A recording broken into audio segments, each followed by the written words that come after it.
I still remember that day at the airport, the day my family showed their true colors. My heart pounded as I pushed through crowds, scanning every face for my daughter. Mira! I screamed, my voice cracking. Mira! Just 20 minutes earlier, we'd been standing together at Gate 47, ready to board our flight to Disney World. My 8-year-old daughter had asked to use the bathroom, and I'd nodded, telling her to hurry back. But when I checked my phone after dealing with our luggage, I saw the group chat messages that stopped my heart. Dad, come get her. We're boarding now. Mom, don't make us feel guilty. She needs to learn a lesson. They had boarded without us, without Mira, on purpose. My fingers trembled as I tried calling them. No answer. Of course not. They were already on the plane, leaving my child alone in a crowded airport. All because she'd accidentally spilled orange juice on my mother's scarf that morning. She needs to learn consequences, my father had said, his eyes cold when Mira apologized. Now I was living every parent's nightmare, racing through the terminal, imagining every horrible possibility. What if someone took her? What if she wandered outside? What if... Then I saw her.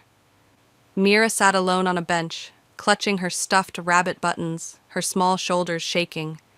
When she spotted me, her tear-streaked face didn't crumple with relief. Instead, she asked the question that broke me. Did I do something bad, Mommy? I pulled her into my arms, feeling her tiny body tremble against mine. No, baby, you did nothing wrong.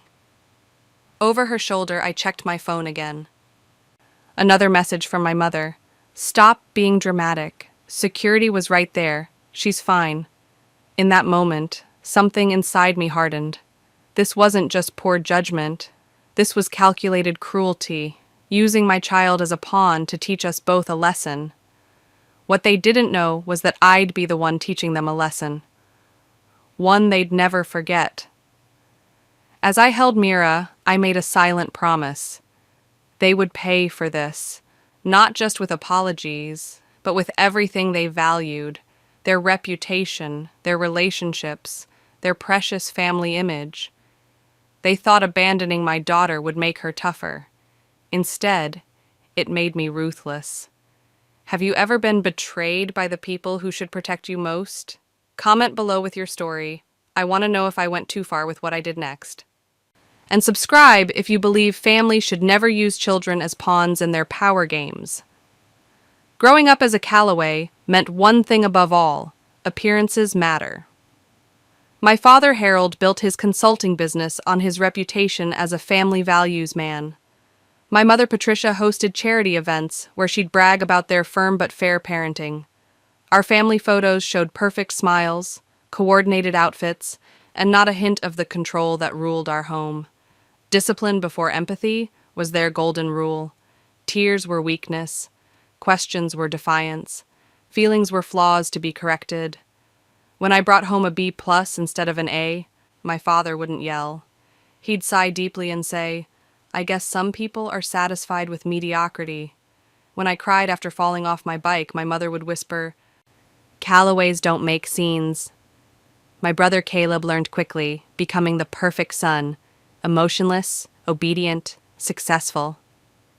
I never quite mastered the art of shutting down my heart.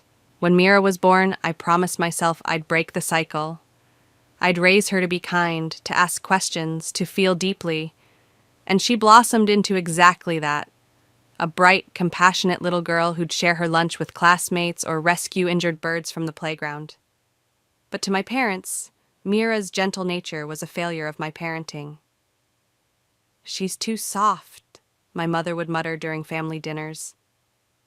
Children need boundaries, Renee, my father would lecture, eyeing Mira with disapproval when she'd hug me for too long. Each visit ended with subtle jabs about how I was raising her wrong, how she needed more structure, how she'd never succeed in the real world being so sensitive. I kept bringing Mira around them because I thought family was important, because deep down I still craved their approval. That's why, when they invited us on the Disney trip, I ignored the knot in my stomach. I silenced the voice warning me that my father never did anything without an agenda. It'll be fun, I told Mira, watching her eyes light up. I never imagined their idea of fun would include abandoning her at an airport gate to teach her a lesson in toughness. The invitation came during Sunday dinner at my parents' house, a rare event I endured monthly for Mira's sake. "We're taking everyone to Disney World," my father announced, sliding glossy brochures across the table. "The whole family together. Our treat." My brother Caleb and his wife Nora immediately started planning which rides their kids would enjoy. My mother smiled that tight smile that never reached her eyes. "Isn't that generous, Renee?" she prompted, when I didn't immediately gush with gratitude. I should have trusted my instincts. My father never gave gifts without strings attached.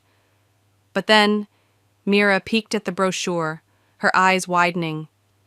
"Real princesses, Mommy? And Mickey Mouse?" How could I say no to that face? To her first real vacation? To the chance for her to experience what other kids took for granted?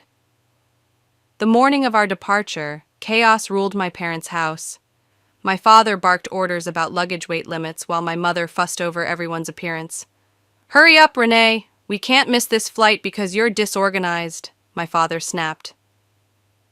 Mira, still sleepy, sat at the kitchen counter with her orange juice, Buttons the rabbit tucked under her arm.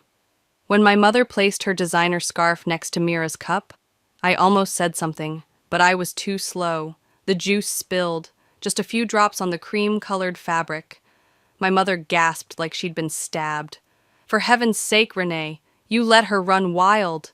Mira's lip trembled as she apologized, reaching for napkins. My father cut her off. "Don't coddle her. She needs to learn consequences." The look in his eyes should have warned me. This wasn't about a scarf. This was about control. After finding Mira at the airport, I took her to the nearest bathroom, helped her wash her face, and bought her a chocolate milk from a nearby cafe. I needed time to calm down before confronting my family. "Are we going to Disney World now?" she asked, her voice small. I stroked her hair. "No, sweetie, we're going home." Once Mira was settled with her drink, I stepped away and called my father. He answered on the fourth ring. "Where are you?" I demanded, my voice shaking. "How could you board without her?" "Lower your voice, Renee," he replied calmly. "You're overreacting." "Overreacting? You abandoned my 8-year-old daughter in an airport." "She was perfectly safe. Security was nearby." I couldn't believe what I was hearing. "She's a child.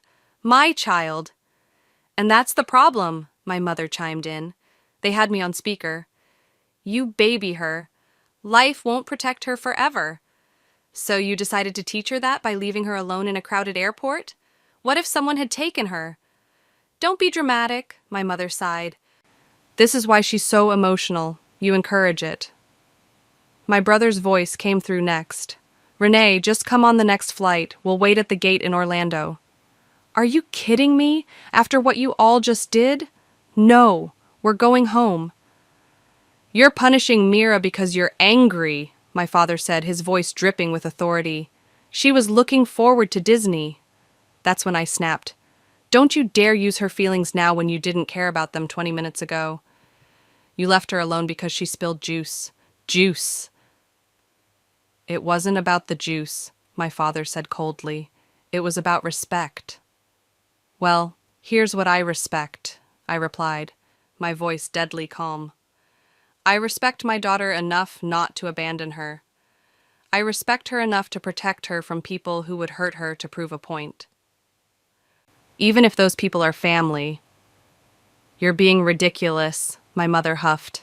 "No, for the first time I'm seeing clearly. We're done. Don't call us. Don't visit. We're done." I hung up as my father started to respond. My hands were shaking, but my mind was clear. Across the cafe, Mira watched me with those big eyes that missed nothing. She'd heard every word. "Are we really not going to see Grandma and Grandpa anymore?" she asked. I sat beside her and took her small hands in mine. "Not for a while, baby. They did something very wrong today." "Because I spilled juice?" "No," I said firmly. "Nothing you did deserved what happened. Nothing." What I didn't tell her was that my revenge was just beginning. A week after the airport incident, I was unpacking our suitcases, the ones we never got to use at Disney. Mira was at school, and I was finally allowing myself to process what had happened without hiding my anger for her sake. As I pulled out her clothes, Buttons the rabbit tumbled onto the bed. The stuffed animal had been Mira's constant companion since her father died 3 years ago. What most people didn't know was that inside Buttons was a small voice recorder, a gift from my late husband, so Mira could hear his voice whenever she missed him. I picked up the rabbit, feeling the slight weight of the device inside. On impulse, I opened the hidden zipper and took out the recorder. Had Mira been listening to her dad's voice at the airport while waiting alone? I pressed play, expecting to hear my husband's gentle, "I love you, Mira Bear." Instead, I heard my father's voice. "If she cries, security will take care of her. Maybe next time. She won't talk back." My blood froze. "Are you sure this is a good idea, Dad?" That was Caleb, sounding uncertain. "Oh, stop worrying," my mother cut in. "She's too soft. Renee needs to learn too. She's raised her wrong." I sat down hard on the bed, my legs suddenly unable to support me. The recording continued, capturing their conversation right before they boarded the plane without us. "What if Renee reports this?" Caleb again. My father laughed. "To who? She won't make a scene. She never does. Besides," my mother added, "we'll just say Mira wandered off. It'll be her word against ours. And who would believe an emotional single mother over us?" My father's voice was smug. "We're pillars of the community. She's just Renee." The way he said my name, like I was a disappointment, a failure, was nothing new. But hearing them plot to abandon my child, then blame me if I complained, that was new. The recording ended with the boarding announcement. I sat motionless, the recorder clutched in my hand. They hadn't just punished Mira for spilling juice. They'd used her to punish me for how I was raising her, for not continuing their legacy of emotional coldness, for daring to raise a child who felt things deeply, and they'd planned to gaslight me if I fought back. I played the recording 3 more times, each replay hardening something inside me. By the 4th listen, my tears had dried, replaced by a cold clarity. My father had built his life on his reputation. My mother lived for her social standing. My brother followed their lead to keep his inheritance secure. Now I held proof of who they really were. I carefully placed the recorder in my bedside drawer and picked up my phone. First, I needed to find out the statute of limitations on child endangerment in our state. Then, I needed to make some copies of this recording. They thought they knew me, weak, emotional Renee who never fought back. They were about to meet someone new. For the next month, I said nothing to my family about the recording. I didn't respond to my mother's increasingly snippy texts about how I was overreacting. I ignored my father's voicemail demanding I stop this childish, silent treatment. I deleted Caleb's messages without reading them. Instead, I focused on Mira. The airport incident had left its mark. She had nightmares, became anxious in crowded places, and asked repeatedly what she'd done wrong. "Nothing," I told her each time, holding her close. "You did nothing wrong." I found her a child therapist who specialized in trauma, using money I'd been saving for a down payment on a house. Watching my bright, confident daughter struggle with fear and self-doubt fueled my resolve. While Mira was at school, I researched. I learned that what my parents did could qualify as child endangerment, but pressing charges would mean putting Mira through interviews, maybe even court appearances. I couldn't do that to her, but there were other ways to make them pay. I consulted with a lawyer friend who listened to the recording and confirmed what I suspected. While criminal charges might be complicated, the recording was perfectly legal to share privately. I hadn't made it. They had spoken those words in a public place, and the recorder had been in Mira's possession legitimately. "What are you planning to do with it?" my friend asked.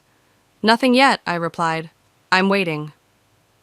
And I was, waiting for the right moment, waiting for them to think they'd won, waiting for them to believe I'd crawled back into my place as the family doormat. My mother called on Mira's birthday, demanding we come for dinner. "She's your grandmother," she insisted. "Don't punish her for your issues with us." I agreed to think about it, making my voice sound uncertain, defeated. As I hung up, I caught my reflection in the mirror. The woman looking back at me wasn't uncertain at all.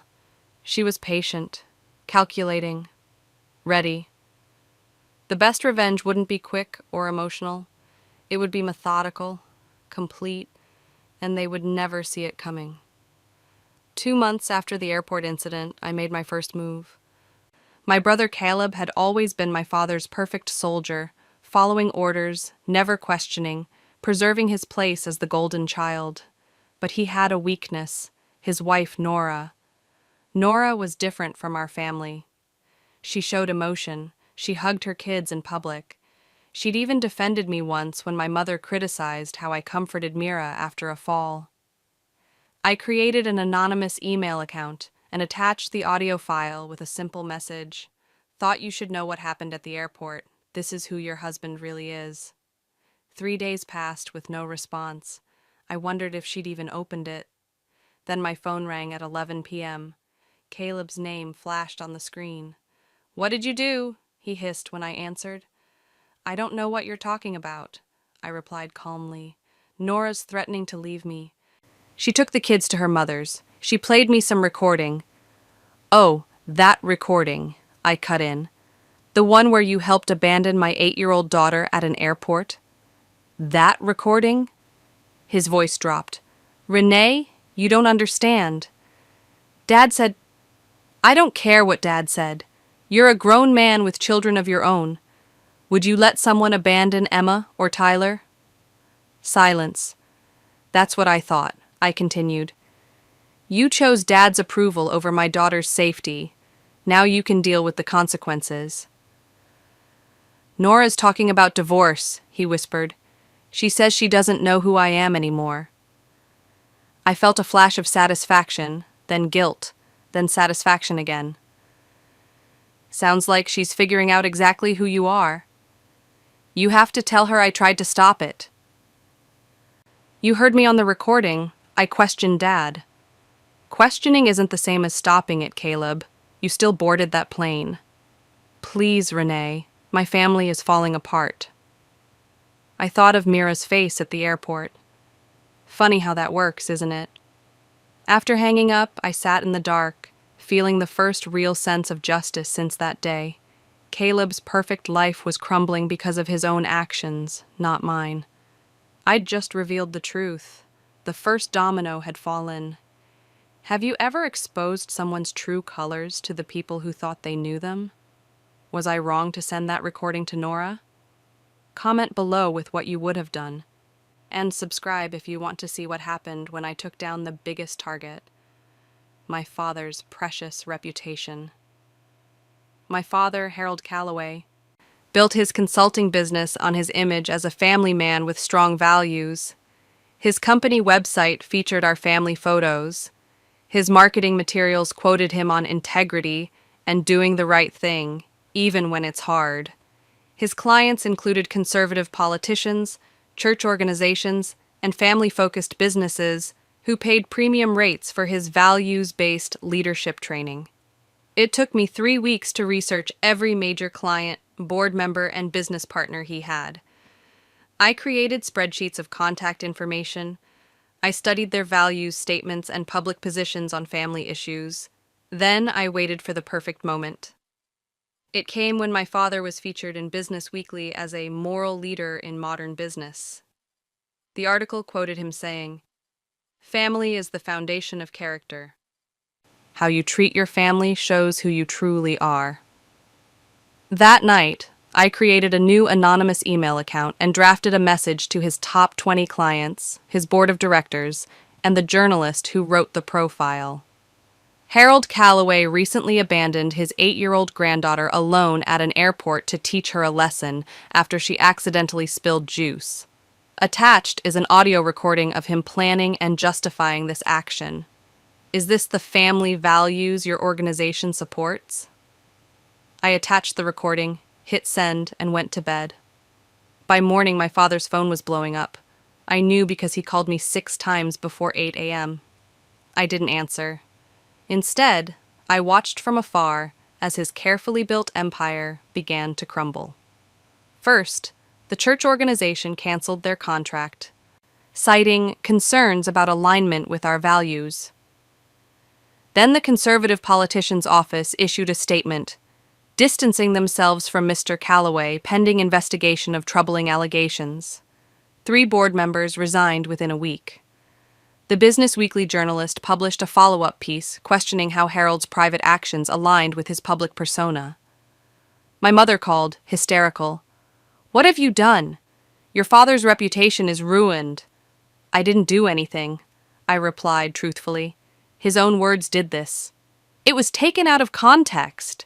He was just trying to teach discipline." "By abandoning a child at an airport? Please explain the proper context for that." She hung up. 2 weeks later, my father's company announced he was stepping back from day-to-day operations to focus on family matters. The stock dropped 15% that day. I felt no joy watching his fall, only a cold sense of justice. He'd spent decades building a business on family values while emotionally abusing his own family. Now the world saw the contradiction. The man who'd always cared more about his public image than his actual family was watching that image dissolve before his eyes. And I was just getting started. The recording spread faster than I anticipated. Someone from my father's company leaked it to a local news station, which ran a story about prominent business leader Harold Calloway's shocking family incident. Social media exploded. People who'd attended my parents' charity galas, who'd praised their parenting wisdom, who'd held them up as community role models, all suddenly had questions. My phone buzzed with a text from my cousin Elise. "Is it true? Did Uncle Harold really leave Mira at the airport?" Before I could respond, my aunt called. Then my mother's best friend. Then my father's golf buddy. The carefully constructed image my parents had maintained for decades was shattering in real time. My mother tried damage control, posting a long statement on Facebook claiming the incident was a simple misunderstanding and that certain family members were exaggerating for attention. The comments section filled with people who'd heard the recording. "There's no misunderstanding a grown man saying security will handle a crying child." "You plan to abandon an 8-year-old and got caught. Own it." I've known the Calloways for 20 years and always felt something was off. Now I know. My father's country club suspended his membership pending a review. My mother's garden club asked her to take a break from hosting events. 3 charity boards requested their resignations. Their social calendar, once packed with galas and fundraisers, emptied overnight. I hadn't anticipated the scope of the fallout. I'd wanted justice, not a public execution, but I couldn't stop what I'd set in motion. Then came the call from my childhood neighbor, Mrs. Chen, who'd been like a second mother to me. "Renee, I heard the recording," she said quietly. "It brought back memories of how they treated you as a child, the times you'd come to my house crying, the way your father would dismiss your feelings, how your mother would compare you to your brother." I gripped the phone tighter. "You noticed that?" "Everyone noticed, dear. We just didn't know what to do. Back then, people didn't interfere in parenting styles." Her words hit me hard. All those years I'd thought no one saw my pain. But they had. They just hadn't helped. "What you did was brave," Mrs. Chen continued. "You protected your daughter in a way no one protected you." For the first time since this all began, I cried. The extended Calloway family had always orbited around my parents. Holiday gatherings, summer barbecues, family reunions. My father presided over them all, with my mother at his side, both basking in their role as the family patriarchs. Now that orbit was breaking apart. My father's sister, Aunt Judith, called me first. "I always knew Harold was strict, but this is beyond strict, Renee." My cousin Mark texted, Mom and Dad are fighting about whether to go to Thanksgiving at your parents' this year. Dad says we should support them. Mom says she won't sit at a table with people who abandon children. Family members were choosing sides. Some, like my father's brother Robert, doubled down on loyalty. Harold's done so much for this family. One mistake doesn't erase that. Others, like my mother's sister Elaine, cut ties completely. I can't believe Patricia would allow this. I have grandchildren Mira's age. The family WhatsApp group split into 2 separate chats. Holiday plans fractured. Sunday dinners ceased. My brother Caleb tried to play peacemaker, calling me late one night after Nora had taken him back conditionally. "Can't you just accept their apology so we can move past this?" he pleaded. "What apology?" I asked. "They haven't apologized. They've justified, minimized, and blamed me. But not once have they said we were wrong to abandon Mira. They're too proud to say those exact words, but then they're not sorry," I cut in. "They're just sorry they got caught." "Renee, please. The family is falling apart." "It was already broken, Caleb. You just didn't notice because the cracks didn't affect you." After we hung up, I sat on my porch swing, watching Mira play in the yard with the neighbor's dog. She was laughing, a sound I'd heard less frequently since the airport incident. The family was dividing, yes, but Mira was healing, and that mattered more than preserving a family system that had caused so much pain. Sometimes, I was learning, you have to break things apart to build something healthier. 6 months after the airport incident, Mira and I sat in her therapist's waiting room. Dr. Lena had been working with Mira weekly, helping her process what happened and rebuild her sense of security.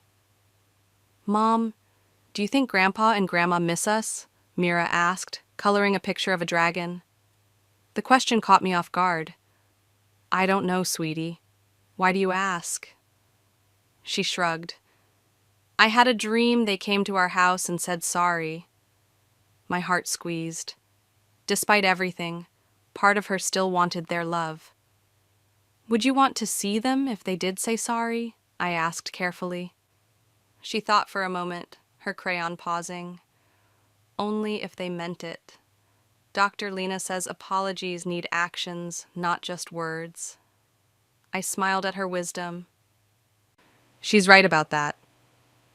Inside the therapy room, Dr. Lena shared good news. Mira's making excellent progress. Her nightmares are decreasing, and she's showing more confidence in social situations.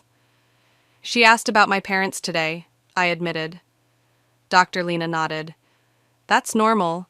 Children are remarkably forgiving, even when adults don't deserve it. The important thing is that you're letting her process her feelings without forcing reconciliation." On the drive home, I realized how much our lives had changed. We'd moved to a smaller apartment to save money after I'd spent our house fund on therapy. I'd switched to working from home to be more available for Mira.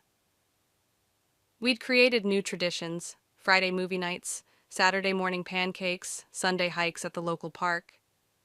We were building something new from the ashes of what we'd lost. That evening, as I tucked Mira in, she hugged me tightly. "I'm glad you're my mom. I'm glad you're my daughter," I whispered back. "Mom? If Grandpa and Grandma never say sorry, will we be okay?" I looked at her, really looked at her. The shadows under her eyes had faded. She was sleeping through the night again. She'd made new friends at school. She was healing. "Yes, baby. We'll be more than okay. We'll be wonderful." As I closed her door, I realized something important. In focusing on revenge, I'd almost missed what mattered most: Mira's recovery and our future together. The best revenge wasn't destroying my parents' reputation. It was building a life so full of love and security that their absence became irrelevant. The text came on a Tuesday afternoon. "Can we meet for coffee? I need to talk to you. Nora." My brother's wife and I had never been close. She'd always seemed intimidated by my parents, eager to please them. But after hearing the recording, something had changed. We met at a cafe across town, away from family eyes. I left Caleb, she said without preamble, sliding into the booth. For good this time. I blinked in surprise. I thought you were working things out. I tried, but after hearing that recording, she shook her head.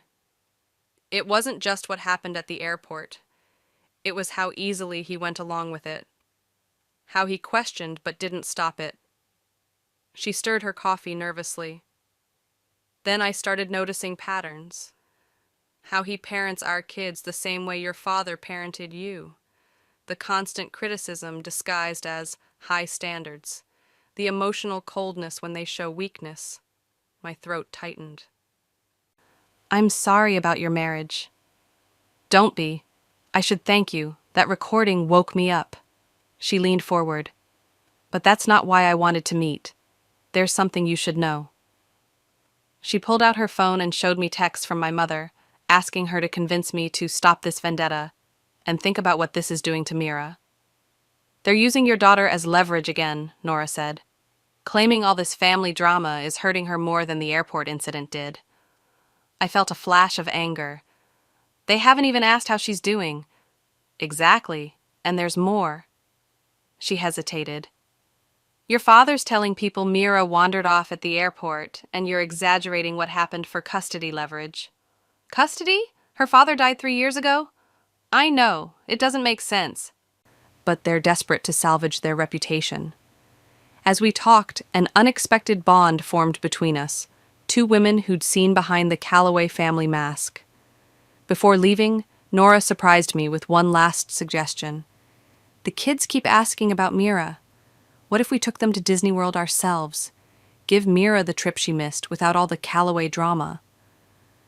For the first time in months, I felt a genuine smile spread across my face. I think that's a perfect idea. 3 years after the airport incident, a letter arrived from my mother. I recognized her perfect handwriting immediately. The same handwriting that had signed countless sick notes for school when I was actually being punished at home. I almost threw it away, unopened, but something made me pause. Inside was a 5-page letter, the first real apology I'd ever received from Patricia Calloway. She wrote about therapy she'd been attending, about realizations she'd had about her own childhood, about regrets that kept her awake at night. I don't expect forgiveness, she wrote. I just want you to know I finally understand what we did wrong, not just at the airport but throughout your childhood. She asked if she could send Mira a birthday card. No visit, no phone call, just a card. I sat with that letter for days, unsure what to do. My father hadn't signed it. There was no mention of him changing or even acknowledging his role. When I finally showed it to Mira, now 11 and thriving, her response surprised me. You always say people can learn and grow, she said thoughtfully.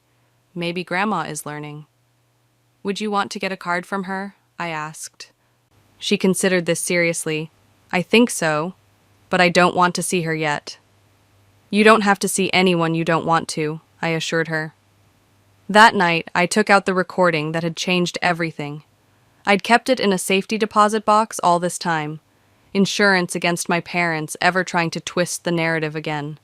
I realized I hadn't listened to it in years. I didn't need to.